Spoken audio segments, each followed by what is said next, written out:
बिस्मिल्लाहिर्रहमानिर्रहीम। अस्सलाम वालेकुम नाज़रीन, आप यूट्यूब चैनल देख रहे हैं। मैं इमरान खान हूँ। सबसे पहले ज़रा फैसल वाडा की धमकी आप सुन लें और इस गुस्से की वजह क्या है ये बाद में देखते हैं, लेकिन धमकी आप देखें। फैसल वाडा कौन है आप जानते हैं? ये पाकिस्तान की मिलिट्री एस्टेब्लिशमेंट के आदमी हैं और इन्हें पाकिस्तान की मिलिट्री एस्टेब्लिशमेंट ने इधर उधर से वोट इकट्ठे करके सेनेटर बनाया। पहले ये इमरान खान के साथ होते थे, लेकिन इनके फ़ौज के साथ अच्छे ताल्लुकात हैं, तो जर्नैलों के साथ अपने ताल्लुकात की बुनियाद पे ये अपनी सियासत जिंदा रखे हुए हैं और ये जर्नैलों का मौक़िफ़ पेश करते हैं जब भी करते हैं। इन्होंने जो बात शुरू की उसमें इन्होंने कहा कि ऐसी की तैसी, जनाब ये जो ऐसी की तैसी का लफ्ज़ है ना, ये एक ख़ास किस्म का जर्नैल है। ऐसा लगता है कि वो इस्तेमाल करता है, क्योंकि पहले भी 2-3 टाउट्स ये अल्फाज इस्तेमाल कर चुके हैं कि ऐसी की तैसी। तो ये ऐसी की तैसी फिर मुझे लगता है कि वही जर्नैल है जिसने फैसल वाडा को भी बताया कि जाके ये बोल दो ऐसी की तैसी। अच्छा जी, ज़हनी मरीज आंख से अंधे और कान से बहरे सुन लें। आइन और कानून के मुताबिक फैमिली को मुलाकात की इजाज़त, हाल अहवाल के लिए वकील को केस से मुतालिक मिलने की इजाज़त है। फैमिली की मुलाकातें भी सियासी पैगाम पर मुश्तमिल हो रही हैं, अब से वो भी बंद कर दी जाएंगी। ये जनाब धमकी आ गई। वकला ने केस के अलावा कोई सियासी पैगाम दिया तो वो भी बंद कर दी जाएंगी, यानी वकीलों की मुलाकातें भी बंद, फैमिली की मुलाकातें भी बंद। शर्त वही है कि इमरान खान साहब कोई स्टेटमेंट सियासी ना दें। जीती हुई अफवाज और इसके सिपहसालार के बारे में मजीद बकवास बर्दाश्त नहीं की जाएगी, बल्कि बकवास करने वालों की जबान से जूते की सोल बना दी जाएगी, यानी वो जबान को जो जूता बना दिया जाएगा उसको खींच के। ये जहन की गंदगी है कि बिला जवाब और बिला वजह अपने मुल्क को अदम इस्तेहकाम और अपनी फौज को बदनाम करने की जो साजिश है, इसको सख्ती से रोका जाए। असूलन प्यार के बदले डबल प्यार, इज्जत के बदले डबल इज्जत, बदमाशी का जवाब डबल बदमाशी से। इश्तियाल करने वाली पार्टी इस दोराहे पर ले आई है कि वापसी अब मुश्किल है।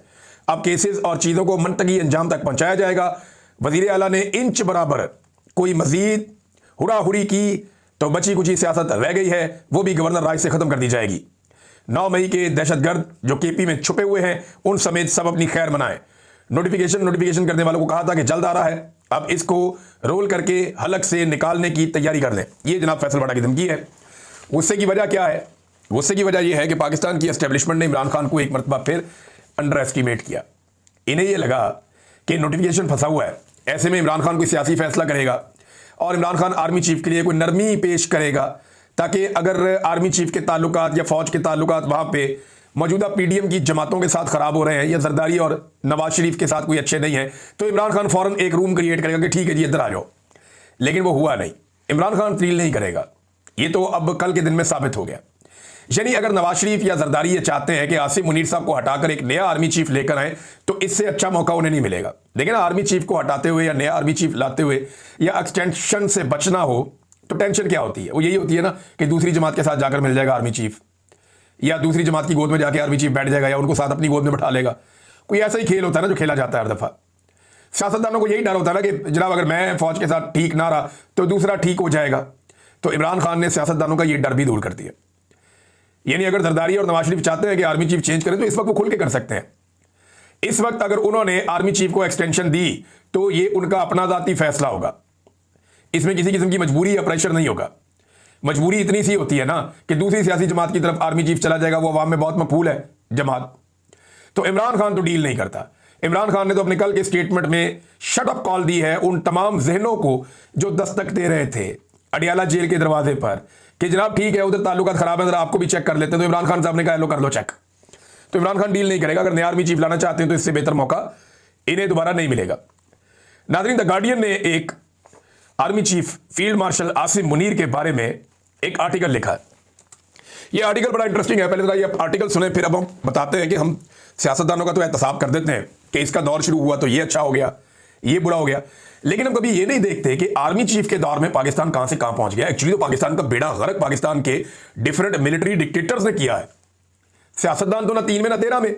एक तो बेचारों को इक़्तिदार मिलता ही नहीं है, मिले भी तो मुद्दत पूरी नहीं होती।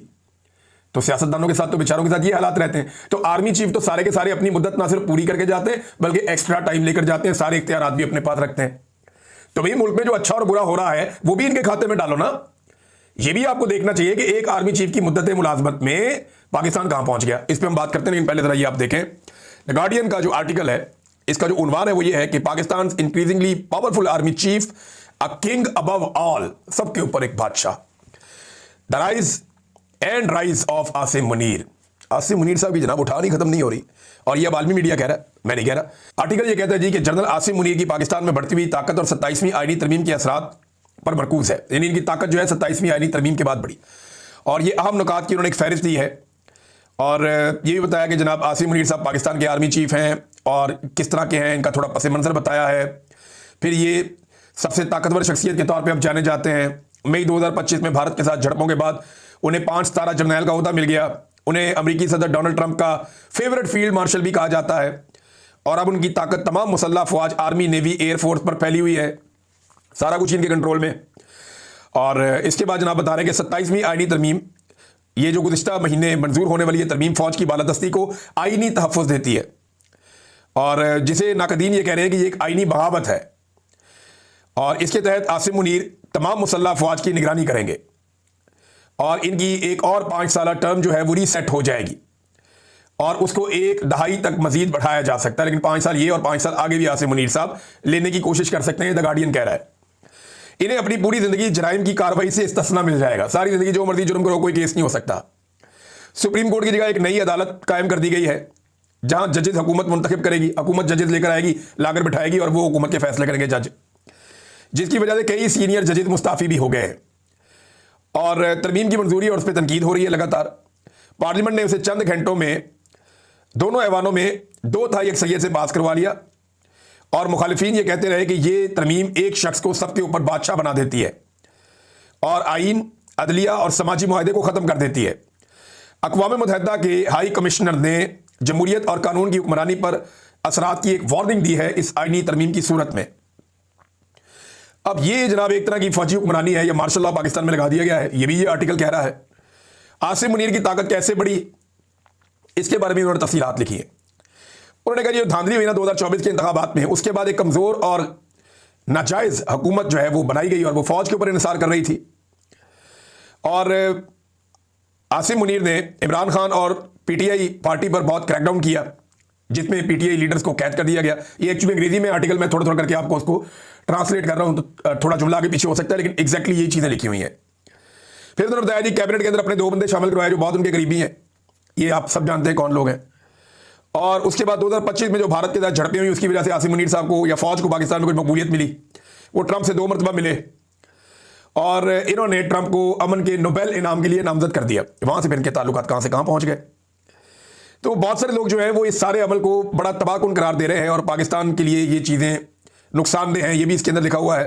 फिर वो मुख्तलिफ अफराद के जो तासुरात हैं आसिम मुनीर साहब को ये ताकत मिलने पर, वो भी देखते हैं, और उसमें ज़्यादातर वो ये बता रहे हैं कि इससे पाकिस्तान के अंदर जो है वो ताकत की तब्दीली हो गई है, यानी सिविलियन सुपरमेसी खत्म हो गई है इसके बाद, और अभी भी पाकिस्तान में बहुत सारे चैलेंजेस खड़े हुए हैं। अच्छा, आसिम मुनीर साहब ने पाकिस्तान को क्या दिया 3 साल में, मैं ज़रा कुछ चीज़ें आपके सामने रखता हूँ, और ये फैक्चुअल है, इनसे कोई नहीं भाग सकता।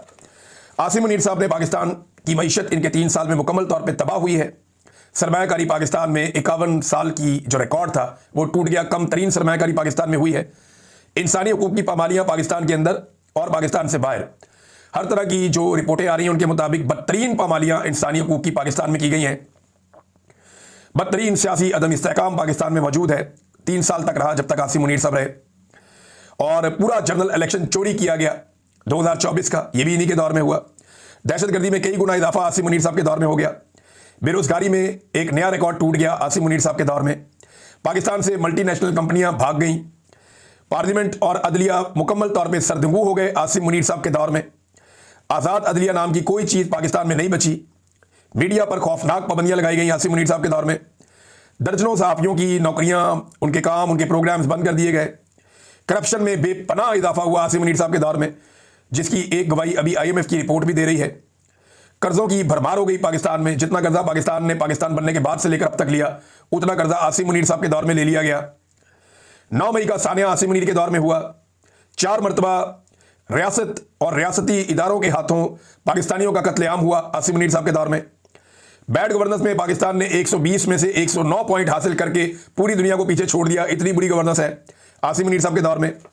इसराइल पर पाकिस्तान की पॉलिसी बदल गई इसी दौर में, और अफगानिस्तान से ताल्लुकात में बिगाड़ पैदा हो गया इसी दौर में। सिंध तास मुआहदा भारत ने ख़त्म कर दिया इसी दौर में। SIFC की मुकम्मल नाकामी, ये आसिम मुनीर साहब ने एक इदारा बनाया लेकिन ये इदारा भी मुकम्मल तौर पे नाकाम हुआ और पाकिस्तान को कोई फायदा ना दे पाया। आसिम मुनीर साहब के दौर में फौजी क़यादत की सियासत में बदतरीन मुदाखलत हुई और एजेंसियों ने बदतरीन सियासी मुदाखलत की। आइन का हुलिया ही बिगाड़ दिया गया। 26वीं और 27वीं आईनी तरमीम के जरिए से जबरी गुमशुदगियां बहुत बड़े पैमाने पर हुई आसिम मुनीर साहब के दौर में। पहली मरतबा सिक्योरिटी फोर्सेज ने खवातीन और बच्चों को भी निशाना बनाया, उन्हें भी गिरफ्तार किया, उन्हें भी हिरासा किया, उन्हें भी तशद्दुद का निशाना बनाया। आसिम मुनीर साहब के दौर में महंगाई का एक तूफान खड़ा हो गया, फौज और अवाम में फासले बढ़ते गए आसिम मुनीर साहब के दौर में। ये वो नेगेटिव चीजें हैं जो आसिम मुनीर साहब के दौर में हुई। साबिक वज़ीर आज़म को जेल में रखा और दर्जनों और चीजें मैं बता सकता हूं।